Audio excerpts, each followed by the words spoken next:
The stars were peaceful and had been for 300 years. Ambassador Chen Wei stood at the great window of the Coalition Council chamber on Sanctuary Prime, watching ships from 47 different species drift past like colorful fish in an ocean. Each vessel was unique, reflecting the culture that built it. The Vrin ships looked like crystals. The Morthak freighters were round and fat. And the human ships? They looked boring, gray rectangles with engines attached. Nothing special. Nothing threatening. That was exactly how humans wanted it. Chen turned from the window as the council session began. He took his seat among the other ambassadors, a small human among giants, insectoids, and beings of pure energy. 3 centuries ago, when humans first reached the stars, they had been afraid of what they might find, afraid of what others might think of them. They had good reason to be afraid. Earth's history was soaked in blood, but the galaxy had welcomed them. The Galactic Coalition was a union built on trade, culture, and peace. Wars were ancient history for most species. They had evolved beyond violence, they said. They had found better ways. Humans had nodded and smiled and agreed. Yes, they too had evolved beyond violence. They showed the aliens their art, their music, their poetry. They became excellent traders and brilliant engineers. Human restaurants opened on alien worlds. Human doctors worked in coalition hospitals. Human children played with alien children in mixed schools. The war age of Earth became a curiosity, something mentioned in history classes. Surely those stories were exaggerated. No species could have fought so many wars and survived. The humans must be embellishing their past to seem more interesting. The galaxy believed the lie because they wanted to, because it was comfortable. The council recognizes Ambassador Krathix of the Zarn hegemony, the council leader announced. Chen felt his stomach tighten. The Zarn were one of the few militant species in coalition space. They had joined 50 years ago, after losing a war with 3 neighboring species. The coalition had offered them membership as an alternative to destruction. The Zarn had accepted, but they had never really fit in.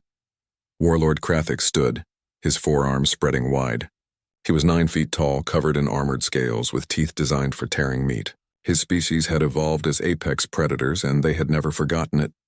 The hegemony has an announcement, Krathix rumbled. The human colony of New Harvest lies in a strategically important region. It is inefficiently defended. The hegemony will assume protection duties for this world. The humans will pay tribute in agricultural goods. This is our right under the Strong Protector protocols. Chen was on his feet immediately. New Harvest is a sovereign human world with 2 billion citizens. We don't need or want Zarn protection. Then you need a coalition defense pact, Krathix smiled, showing too many teeth. Do you have one, human? The chamber went quiet. Every ambassador suddenly found something fascinating to look at on their data tablets. Chen felt cold. He knew the answer. Humanity had applied for mutual defense treaties with 17 different species over the past century. All had been declined. Too expensive, they said. Not strategically necessary, they said. Humans are so peaceful they don't need military protection, they said. The coalition does not permit aggression against member species, Chen said carefully. This is not aggression. This is protection. The humans have 30 days to agree to our terms. After that, we will be forced to take enforcement action. Krathix sat down, looking satisfied. Chen called for a vote. Surely the coalition would defend human sovereignty. They had to. The vote was 41 in favor of diplomatic resolution, 4 abstentions and 2 opposed. Not a single species voted to defend humanity with military force. Chen returned to his office and sent an encrypted message to Earth. The reply came back in less than an hour. Just 2 words. We understand. Halfway across the galaxy, Captain Sarah Reeves was hauling mining equipment to the colonies. Her ship, the Morning Star, was a beat-up freighter that had seen better days. She was in her cabin, reviewing cargo manifests when the alert came through. Priority message, military encryption. Her hands froze over the keyboard. Sarah hadn't seen a military encryption in 15 years, not since she retired from the Earth Defense Force. That organization was a joke now, everyone said. A symbolic force that ran parades and flew in formation for holidays. Who needed a real military when the galaxy was at peace? She opened the message. It was from Admiral Torres, her old commander. The message was brief. Stand by for recall orders. Protocol Fenrir may be activated. Monitor news from New Harvest. Sarah's blood ran cold. Protocol Fenrir. She had hoped she would never hear that name again. She switched on the news feeds and found them immediately. The Zarn had made their announcement. New Harvest had 30 days. The coalition had voted to do nothing. Someone knocked on her cabin door. Her first mate, a young man named David Chen, the ambassador's nephew, poked his head in. Captain? Did you see the news? I saw it. They're going to let the Zarn take New Harvest, aren't they? The coalition isn't going to help. Sarah looked at the young man. He was 25, born in space, educated on a coalition university world. He had never seen war. He thought history lessons about Earth's violent past were entertaining stories like myths or legends. David, go check on the cargo bay. Make sure everything is secured. But Captain, now please. When he left, Sarah pulled up a secure file on her computer. A file she had kept for 15 years but never opened. The file was labeled EDF Recall Protocol Eyes Only. She opened it and began to read. The next 30 days passed slowly. The Zarn moved ships into position near New Harvest but didn't attack. They were giving humanity time to surrender. How generous. Ambassador Chen continued to hold negotiations, but everyone knew they were going nowhere. The coalition offered to mediate. The Zarn smiled and said they were being perfectly reasonable. On Earth, something strange was happening. All outgoing communications stopped. The planet went dark. Other species noticed but assumed it was technical difficulties. Human colonies started running emergency drills. Human civilian ships began moving in odd patterns, concentrating near military-age populations. On New Harvest, 2 billion people waited. They built shelters. They downloaded survival guides. They did not panic. On day 30, the Zarn issued an ultimatum. Surrender now or face consequences. New Harvest responded with a single word. No. Warlord Krathix gave the order. Zarn warships opened fire on New Harvest's orbital stations. 40,000 people died in the first hour.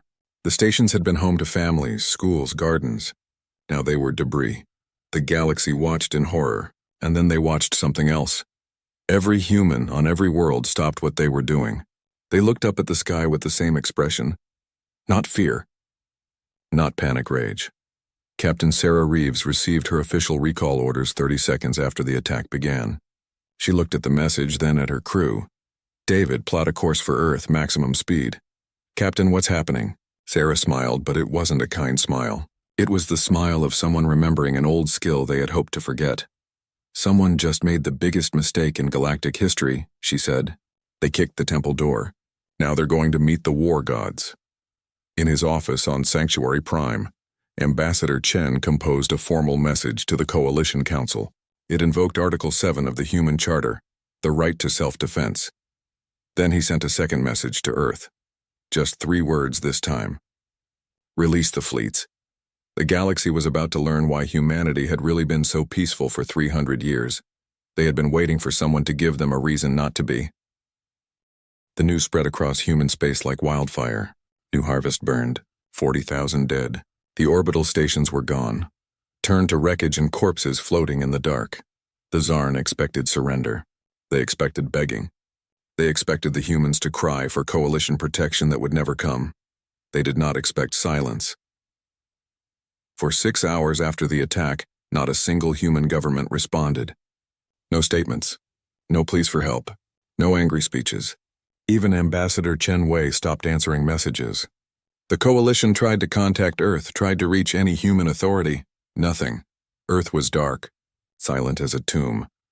On the Zarn flagship Crimson Fang, Warlord Krathix watched his tactical displays with satisfaction. His fleet of 200 warships surrounded New Harvest like a noose.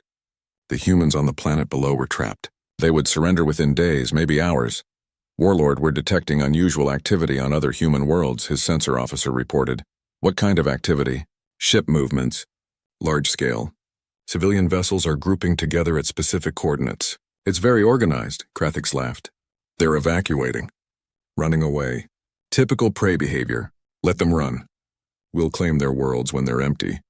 But the ships weren't evacuating. They were gathering. Captain Sarah Reeves brought the Morning Star into Earth orbit 40 hours after the recall message. She had pushed her engines past safety limits to get here fast. What she saw when she arrived made her forget about engine damage. Earth was surrounded by ships. Thousands of them, Freighters, mining vessels, colony ships, passenger liners, research craft.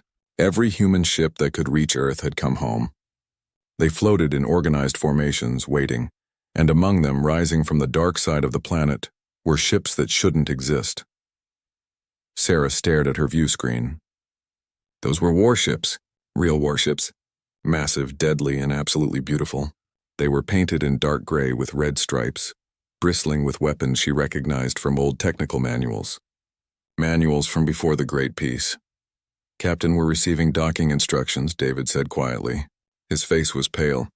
"They're directing us to Luna Shipyard 7. "That shipyard was supposed to be a museum," Sarah whispered. "It was, ma'am." "Not anymore." Luna Shipyard 7 had been a tourist attraction for 100 years. Old, outdated, a relic from humanity's violent past. Now it blazed with light and activity. And sitting in its main dock was a ship that made Sarah's heart race, the UESS Relentless, a Valkyrie-class dreadnought, the last of her kind, except she wasn't the last anymore. Through the view screen, Sarah could see 3 more Valkyrie-class ships under construction, and beyond them dozens of smaller warships, all in various stages of completion.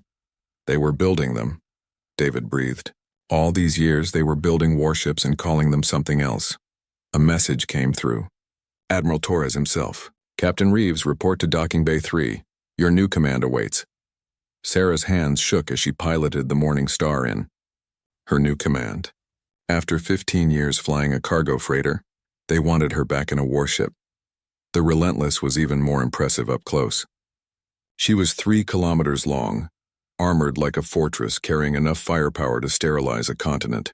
Sarah had trained on the original Relentless back before it was decommissioned, before they built the museum around it. That had been a lie. All of it had been a lie. Admiral Torres met her in the docking bay. He was older, grayer, but his eyes were sharp as knives. "Welcome back, Captain. I know you have questions." 300 years, sir." "We've been building warships for 300 years? Not exactly. For the first 100 years, we really did disarm. We really did try to be peaceful. But then we noticed something.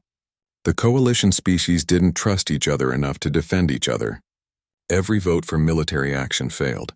Every mutual defense treaty got blocked. Species were left to die because nobody wanted to fight. They walked through the Relentless together. The corridors hummed with power. Crew members rushed past, preparing the ship for launch. "We realized we were on our own," Torres continued. "So we adapted. Every cargo ship we built had reinforced hulls and hidden weapon mounts. Every mining laser could be a ship killer. Every colony had underground factories. We hid an entire military-industrial complex inside civilian infrastructure. The coalition never noticed. They didn't want to notice. We were peaceful humans. Harmless traitors. We made sure they saw what they expected to see." Torres stopped at a door marked Captain's Ready Room. "This is yours. We launch in 18 hours. Your orders are in the system." Sarah entered her new Ready Room. It was stark and functional, with a large view screen showing tactical displays. She pulled up her orders and read them carefully. Fleet composition: 240 warships. Destination: New Harvest. Mission: Liberation and Retaliation. There was more. Much more. Ship classes she didn't recognize. Weapons systems that seemed impossible. And at the bottom, a single line that made her blood run cold. Rules of engagement: Terran Protocol 7. No restrictions. She had heard of Protocol 7. It was the nightmare scenario. Totava. No holds barred. Across human space, the transformation continued. Mars' shipyards lit up. Titan forges roared to life. Europa's ice-covered facilities opened like flowers, revealing ship after ship after ship. The freighters and civilian craft weren't evacuating. They were reporting for conversion, landing on automated platforms that stripped away their civilian facades and added weapons, armor, and military-grade shields. A cargo hauler would dock, and 6 hours later a light cruiser would emerge. 300 years of careful preparation. 300 years of hiding and waiting and building, all activated by a single protocol, Protocol Fenrir, the Old Norse word for the great wolf that would break free from its chains at the end of the world. Humanity was breaking free. The Coalition Council held an emergency session. Ambassador Chen Wei finally appeared, but he looked different, harder. His usual diplomatic smile was gone. "Ambassador Chen, Earth has gone dark. Your fleets are mobilizing. Explain yourself, the council leader demanded. The explanation is simple, Chen said calmly. You abandoned us. Article 12 of the Coalition Charter requires members to defend each other from unprovoked aggression. You voted against action, so we invoke Article 7. Self-defense, we will handle this ourselves. You're mobilizing a war fleet. This is exactly the kind of militarization the Coalition stands against. Then you should have stood with us. Chen's voice was ice. The Zarn killed 40,000 civilians, men, women, children. They killed them because they knew you would do nothing. They were right. We offered diplomatic solutions. Your diplomacy is worthless. Chen slammed his hand on the desk. You want to know what humans really are? You're about to find out. For 300 years we played your game. We pretended to be what you wanted us to be. We hid our teeth and claws and smiled while you patronized us. The council chamber was dead silent. The Zarn kicked our door open. Chen continued softly. They're about to learn why it was locked from the inside. To protect them from us, not the other way around. On New Harvest, the people watched the sky. The Zarn fleet still surrounded them, waiting for surrender. But the people weren't afraid anymore. Messages were coming through on secret channels. Hold on, help is coming. The war gods are awake. In orbit around Earth, the UESS Relentless powered up its main drive. Around it, the First Fleet assembled. 240 warships ready for battle, ready for blood. Captain Sarah Reeves sat in her command chair and looked at her crew. They were young and old, veterans and rookies, all wearing the dark gray uniforms of the Earth Defense Force. Uniforms that hadn't been seen in public for 300 years. All ships report ready. Captain, her tactical officer said. Open a channel to the fleet. Channel open, ma'am. Sarah stood. This is Captain Reeves of the UESS Relentless. We are the First Fleet.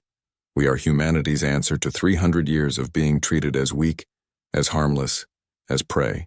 The Zarn murdered our people. They thought we would accept it. They were wrong. She paused, looking at the view screen showing all the ships around her. We are the descendants of warriors. We come from a world that knew nothing but war for 10,000 years. We learned peace, but we never forgot war. Today we remember. Today we show the galaxy what sleeping war gods look like when they wake up. All ships jump to New Harvest. Maximum speed. No mercy. The First Fleet vanished into hyperspace, leaving Earth behind, and across the galaxy the Zarn waited, not knowing that their doom was already in motion. The First Fleet emerged from hyperspace at the edge of the New Harvest system. 240 human warships materialized in perfect formation, their sensors immediately scanning for targets. They found them easily. The Zarn fleet hung, in orbit around New Harvest like vultures circling wounded prey. 200 Zarn warships, each one a proven killer. The Zarn had conquered 17 species in their history. Their military doctrine was tested and refined through centuries of warfare. They were about to learn that quantity and experience meant nothing against an enemy that had perfected war itself. On the bridge of the Crimson Fang, alarm screamed, "Warlord! Multiple contacts at system edge. Unknown configuration. Count is 200 plus." Warlord Krathix studied his displays with interest rather than fear. So the humans found some ships. How quaint. Are they military vessels? Unknown, sir. Configuration doesn't match any known military design in Coalition records. They're just sitting there, not advancing. Krathix laughed. They're afraid. They came to look brave but can't bring themselves to fight. Pathetic. Open a channel. The view screen flickered. A human female appeared, wearing a dark gray uniform with red trim. She sat in a command chair that looked almost too big for her small frame, but her eyes were cold as space itself. I am Warlord Krathix of the Zarn hegemony. You are outmatched, human. Surrender your fleet and we will allow you to evacuate New Harvest peacefully. The human tilted her head slightly. I am Captain Sarah Reeves of the United Earth spaceship Relentless. This is your only chance.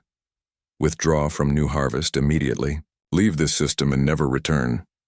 Krathix found this hilarious. Or what, human? You'll glare at us sternly? You're merchants and artists. You don't know war. Sarah's expression didn't change. You're right about one thing. We're not merchants pretending to be warriors. She leaned forward. We're warriors who were pretending to be merchants. There's a difference. You have 1 minute to begin your withdrawal. I tire of this. Krathix made a cutting gesture. Fire on their flagship, destroy it. The Crimson Fang's main weapons charged and fired. 3 plasma bolts, each one carrying enough energy to vaporize a city, streaked across space toward the Relentless. They struck the Relentless's shields and disappeared. Not absorbed, not deflected. They simply ceased to exist. Their energy bled, away into dimensions that Zarn science didn't know existed. Krathix stared. What? Your minute is up, Sarah said. The channel closed. All ships, open fire on the human fleet, Krathix roared. The Zarn fleet unleashed hell. Plasma cannons, missile batteries, railguns, 200 warships firing everything they had. The space between the two fleets lit up like a star going supernova. The human shields held. Every ship. All of them. Then the humans returned fire. The Relentless's main gun spoke first. It wasn't a plasma cannon or a railgun. It was something the Zarn had never seen. A beam of pure white light that made space itself scream. It touched the Crimson Fang's shields and punched through them like they were paper. The beam carved through the ship's armored hull, through deck after deck and out the other side. The Crimson Fang broke in half. Warlord Krathix had just enough time to realize he had made a terrible mistake before his command center vaporized. The rest of the human fleet opened fire. Weapons that shouldn't exist tore through Zarn shields and armor. Missiles that could think for themselves hunted down targets with terrifying efficiency. Point defense systems that never missed turned Zarn fighters into debris clouds. But it wasn't just the weapons. It was how the humans used them. The Zarn fought like they always had, with aggression and courage. They charged forward, tried to close to boarding range, attempted every tactic that had won them victories for centuries. The humans fought like demons. They used formations that made no sense until it was too late. They fired from angles that shouldn't be possible. They anticipated every Zarn move before it happened, because humans had been studying war for 10,000 years. They had texts from Sun Tzu and Clausewitz. They had learned from Napoleon and Patton and 1,000 other generals whose names the galaxy had never heard. While other species had forgotten war, humans had turned it into an art form and then hidden that art behind a smile and a handshake. Captain Sarah Reeves watched her tactical display with cold satisfaction. Target their command ships first. I want their fleet coordination disrupted within 5 minutes. Yes, ma'am. Enemy flagship is destroyed, designating new priority targets. The battle, if it could be called that, lasted 4 hours. The Zarn fought bravely. They died bravely. But bravery meant nothing against an enemy that had weaponized physics itself. The humans introduced concepts the galaxy had never considered. Cyber warfare that turned Zarn computers against their own crews. Psychological warfare that made Zarn commanders second-guess every decision. Kinetic kill vehicles that were just chunks of metal moving at relativistic speeds. Too simple to jam or shoot down. Too fast to dodge. And when a Zarn cruiser tried to kamikaze into the Relentless, the human ship's AI defense grid shot it down, with such precision that it was reduced to atoms before it got within 10 kilometers. When it was over, 120 Zarn ships were destroyed. The remaining 80 were crippled, their weapons offline, their engines dead. The human fleet had suffered 0 casualties and minimal shield damage. 0 casualties. The galaxy watched the battle through news drones and trembled. On Sanctuary Prime, the Coalition Council gathered in emergency session. The footage played over and over. Zarn ships exploding. Human weapons that seemed to bend physics. An entire military fleet destroyed in hours by an enemy everyone thought was harmless. How? The council leader's voice shook. How did they hide this? A Coalition intelligence officer stood to speak. Her name was Tavara, a Vryn whose species prided itself on information gathering. She looked sick. We ran a deep analysis of the last 300 years of human activity. Cross-referencing ship manifests, resource allocations, power consumption records, everything. She pulled up a holographic display. The humans never stopped preparing for war. They just hid it brilliantly. The display showed human cargo ships, These vessels we thought were simple freighters have reinforced hulls rated for military combat. Their cargo containers can be ejected as missile platforms. Every single human civilian ship can be converted to military use in less than 6 hours. Another image. Human mining colonies on asteroids. We thought they were extracting resources for trade. They were. But they were also building ship components in underground facilities we never detected. Every human colony has hidden factories. Their education system, Tavara continued. We thought their obsession with history was cultural. It wasn't. Every human child learns military tactics as part of their basic education. They call it strategy games and historical recreation. They're teaching warfare to kindergartners and calling it play. The council sat in horrified silence. There's more, Tavara said quietly. Their technology. We thought humans were good engineers. We had no idea how good. Those shields that stopped the Zarn weapons? They're based on principles we're still trying to understand. That white light weapon that cut through the Crimson Fang? It's a focused gravity beam. They've weaponized gravity. But our scientists said that was impossible. Human scientists clearly disagreed. Tavara closed the display. We've been thinking about this wrong. Humans didn't hide a military behind their civilian society. They built a civilian society that was a military. Every farmer knows how to operate anti-aircraft guns. Every teacher can read tactical displays. Every musician can field strip a rifle. They're all soldiers. Every single one of them. They just forgot for 300 years. Until the Zarn reminded them, someone whispered. Back at New Harvest, the human fleet took up position around the planet. Rescue ships descended to help the wounded and repair the damaged stations. Medical teams worked around the clock. Captain Sarah Reeves contacted the Zarn survivors.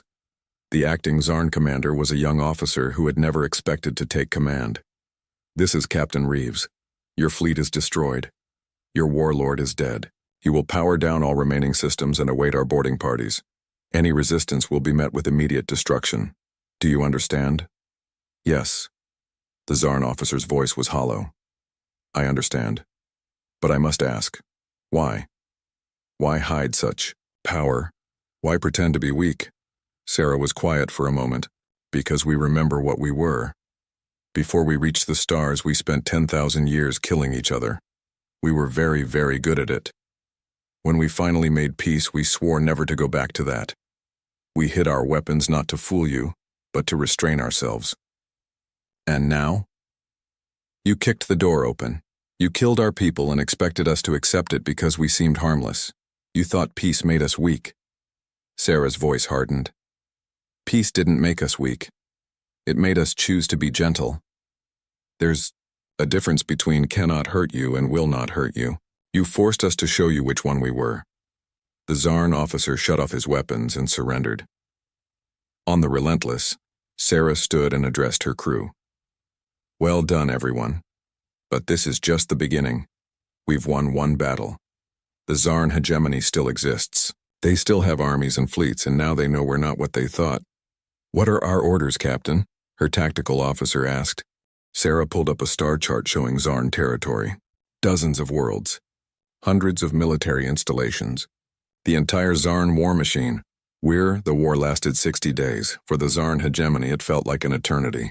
For humanity, it was just long enough to remind them of what they had tried so hard to forget.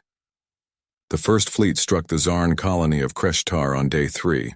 The Zarn had fortified it heavily after news of the New Harvest defeat reached them. They had triple-layered shields, planetary defense guns, and orbital minefields. It should have taken months to crack. The humans did it in 6 hours. They used weapons that made the Zarn question reality itself.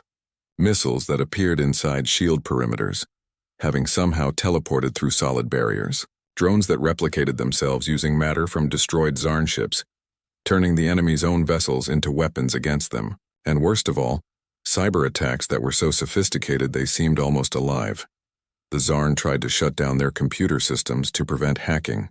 The human AI simply wrote new code into their backup systems using quantum entanglement. The Zarn tried to fight without computers. The humans shot them apart with conventional weapons. There was no winning move. The second fleet hit Zarn mining operations in the Keter Belt on day 7. These weren't military targets. They were industrial facilities lightly defended. The Tsarn expected the humans to destroy them. Instead, the humans captured them intact, boarded them with soldiers who moved like ghosts and fought like demons.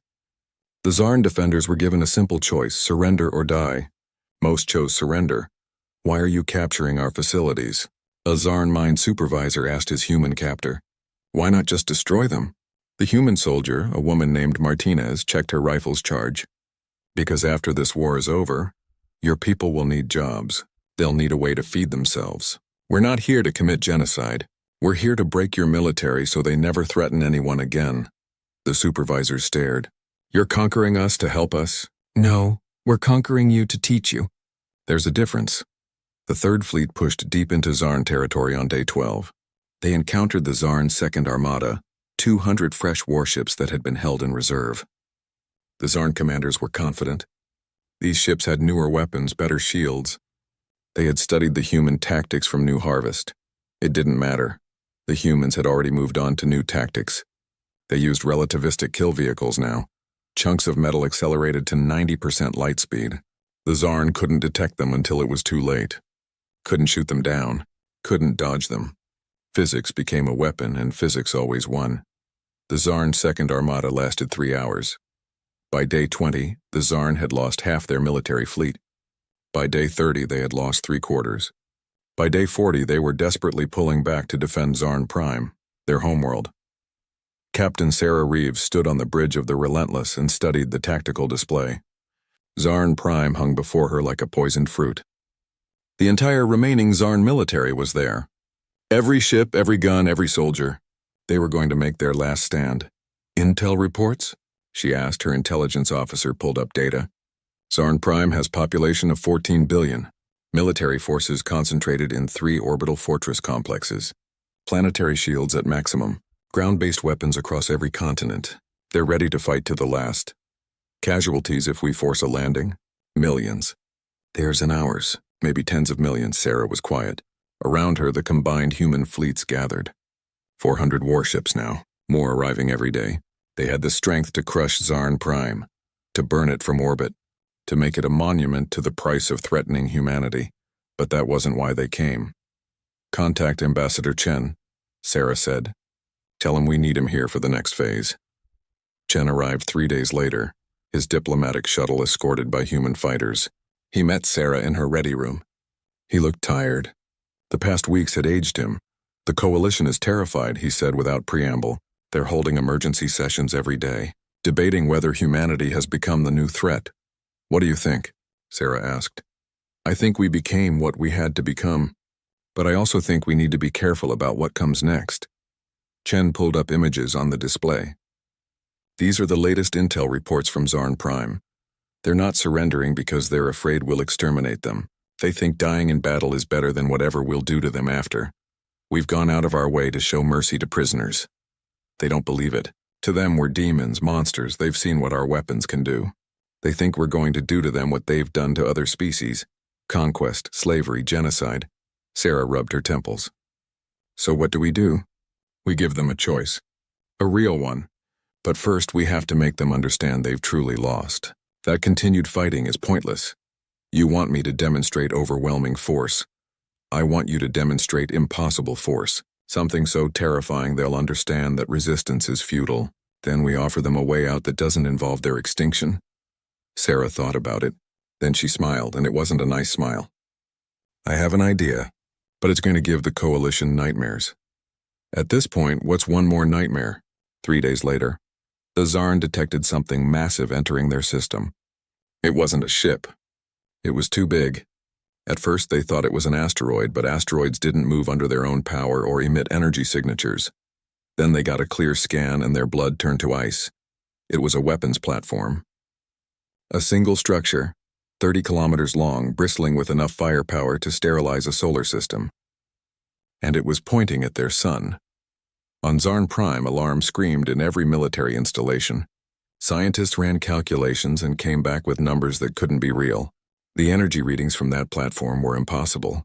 If it fired, if it actually used its main weapon, can they really kill our sun? The Tsarn Chancellor stared at his science advisor. The readings suggest they could destabilize it, yes, Our sun would go supernova. Everything in this system would die within hours. The Chancellor sat down heavily. 14 billion people. His entire species lived in this system. They had colonies elsewhere, but 90% of all Zarn lived here, on their homeworld. They wouldn't. They can't. No species would. The humans built it, Chancellor, and they brought it here for a reason. A message came through. Captain Sarah Reeves appeared on every screen across Zarn Prime. People of the Zarn hegemony, I am Captain Reeves. That platform you detected is called Helios. It is capable of destroying your sun.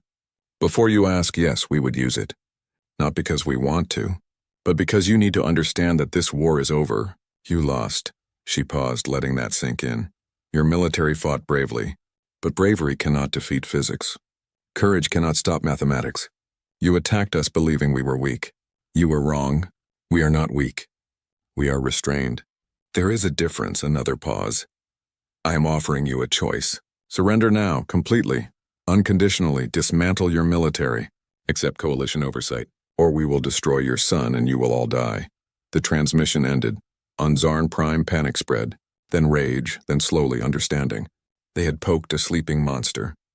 The monster was now showing them its full size, and it was giving them one chance to live. The Zarn Chancellor called an emergency council. The debate lasted 6 hours. Some wanted to fight to the end. Some wanted to surrender. Some just wanted to know why. Why would humanity build such a terrible weapon? Why show such mercy to prisoners but threaten to kill everyone? Why fight so hard just to offer peace? Ambassador Chen answered that question when he arrived on Zarn Prime under a flag of truce. You want to know who humans are? He said to the Zarn Council. We are the species that spent 10,000 years perfecting murder. We invented chemical weapons, biological weapons, nuclear weapons. We created ways to kill that would horrify you. And then one day we looked at what we'd become and were disgusted. So you hid, the Chancellor said bitterly. No, we evolved. We chose to be better. We chose peace over war. We chose mercy over vengeance. But choosing to be gentle doesn't mean forgetting how to be violent. It means having the strength to choose. Then why the Sun Killer? Why threaten to kill billions? Chen's expression hardened. Because you need to understand. You called us weak. You murdered 40,000 civilians to prove it. You did it because you thought we couldn't respond. You were wrong. We can respond. We can respond with such overwhelming force that your entire species would cease to exist. We built that platform to prove it. So you'll use it? No, Chen said simply. We won't, because we're not the monsters you think we are. But we needed you to see that we could, to understand that when we offer peace, it's not from weakness. It's from strength. It's from choice. The Chancellor was quiet for a long time. Then he asked the question everyone was thinking. If we surrender, what happens to us? You disarm. You accept coalition oversight. You pay reparations to New Harvest. And then we help you rebuild. We'll show you how to be strong without being cruel, how to be proud without being aggressive. We'll teach you what we learned. You would help us? After what we did? Yes, Chen said. Because that's what civilized species do. They remember mercy. They remember that today's enemy might be tomorrow's friend. And they understand that The Coalition Council chamber was silent as Ambassador Chen Wei entered. Every species had sent their representatives. Every eye followed the human as he walked to the center of the floor. He carried no data tablets, no notes. He didn't need them. The Council demands an explanation, Council Leader Vextor began. Humanity has violated 17 different weapons treaties. You possess technology that was banned after the frontier wars. You threatened to commit genocide. You have acted as judge, jury, and executioner without coalition approval. Yes, Chen said simply. We did all of those things. The chamber erupted in angry voices. Chen waited for them to quiet down. We did those things because you left us no choice. Article 12 of the Coalition Charter requires mutual defense. When the Zarn attacked New Harvest, we invoked that article. You voted it down. 41 species voted to do nothing while humans died. You abandoned us. We offered diplomatic solutions. You offered words, Chen cut him off. The Zarn offered violence. Words don't stop violence. Only greater violence stops violence. You all know this. Your species learned it in your own histories. But you forgot. You built a civilization on the assumption that everyone would choose peace. And that is wrong? Vextor demanded. No, that is naive. You built a house with no locks and wondered why thieves came. Chen pulled up a holographic display. We ran an analysis. In the past 300 years, 14 coalition species have been attacked by outside forces.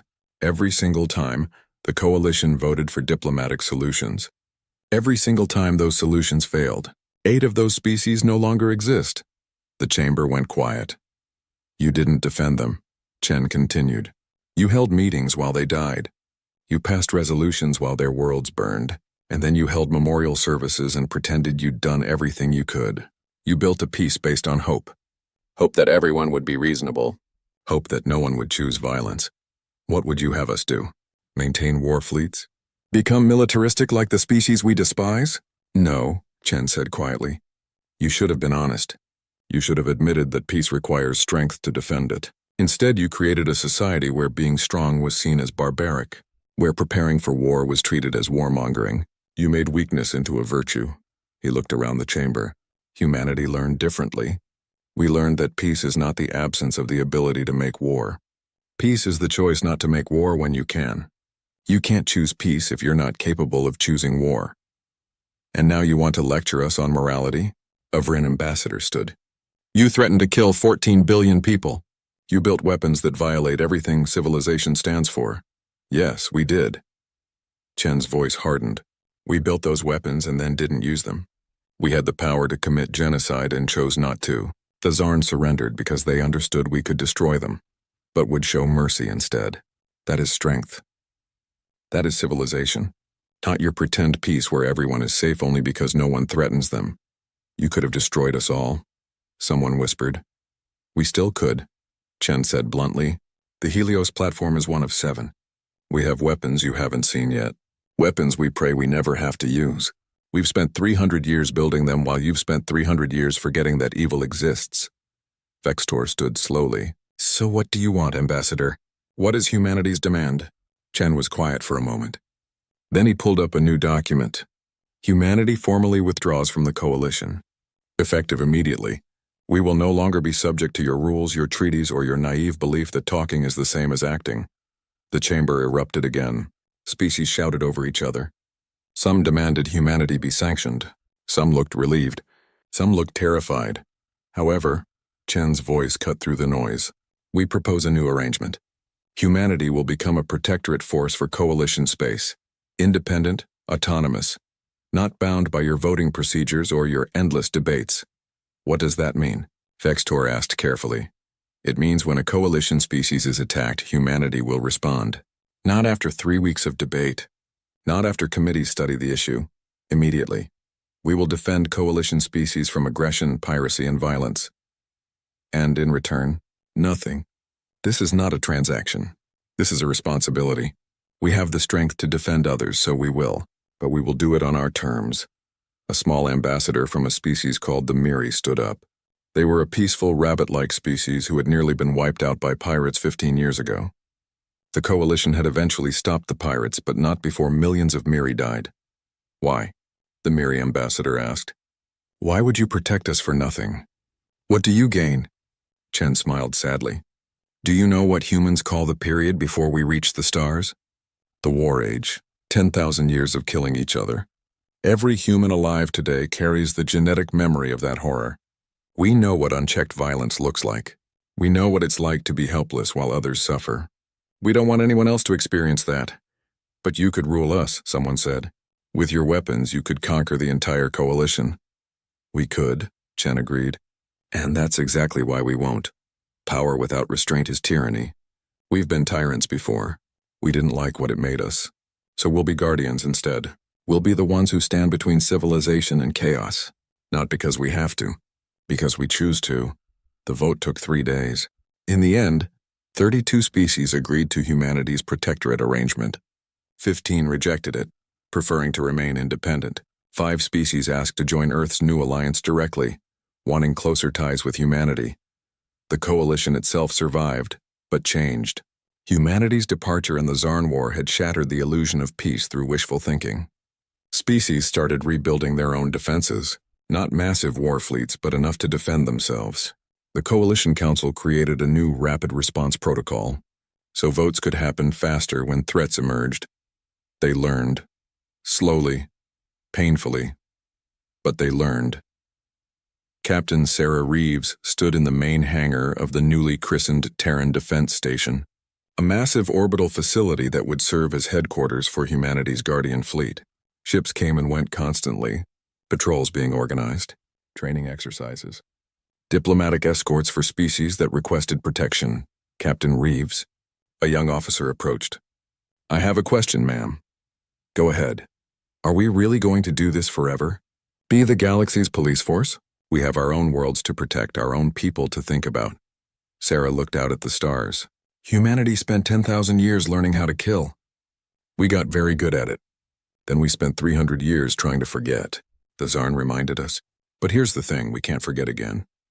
That knowledge is part of us now, so we have two choices. Use it for ourselves or use it for others. And we chose others. We chose to give our violent nature a purpose. To make our capacity for war into a shield instead of a sword. Does that make sense?" The young officer thought about it. "So we're like guardian dogs? Dangerous but protecting the flock. Something like that. Though I prefer to think of us as guardians who remember what the wolves look like because we used to be wolves ourselves." 10 years passed. In that decade, humanity intervened in 43 conflicts. Some were small, pirate raids, border disputes. Some were large, attempted invasions, civil wars. In every case, humanity responded fast and decisively, and in every case they showed mercy when victory was achieved. The galaxy learned to respect the human fleets that patrolled the space lanes. The dark gray ships with red stripes became symbols of protection. When they arrived, the weak felt safe and the aggressive retreated. The Zarn themselves rebuilt under human oversight. It was humiliating at first, but the humans were fair. They helped rebuild destroyed infrastructure. They showed Zarn engineers new technologies. They trained Zarn diplomats in negotiation instead of domination. 20 years after the war, a Zarn delegation requested to join the Terran Defense Concordat. They wanted to help protect the galaxy. To prove they had changed, humanity accepted them. Ambassador Chen Wei retired at age 70. His final act was to give a speech at the Coalition Council's memorial service for the 40,000 who died at New Harvest. "My people have a saying," he told the assembled species, "Si vis pacem para bellum." If you want peace, prepare for war. For 300 years you thought that was barbaric. You thought civilization meant forgetting how to fight. You were wrong. Civilization is not the absence of violence, it's the mastery of violence. It's having the strength to destroy and choosing to protect instead. It's knowing you could conquer and choosing to defend. That is what humanity learned. That is what we hope to teach. He looked at the memorial wall with its 40,000 names. These people died because the galaxy forgot that evil exists. That some will always choose violence. They died so the rest of us could remember. Let's make sure we never forget again. Captain Sarah Reeves, now Grand Admiral of the Terran Defense Concordat, stood on the bridge of the new UESS Relentless II. She was 60 years old now, gray-haired and carrying the weight of 2 decades of Guardian duty. Her comm officer called out, "Admiral, we're receiving a distress call from the Belkran sector. Unknown raiders attacking a civilian convoy. Distance? 6 hours at maximum speed."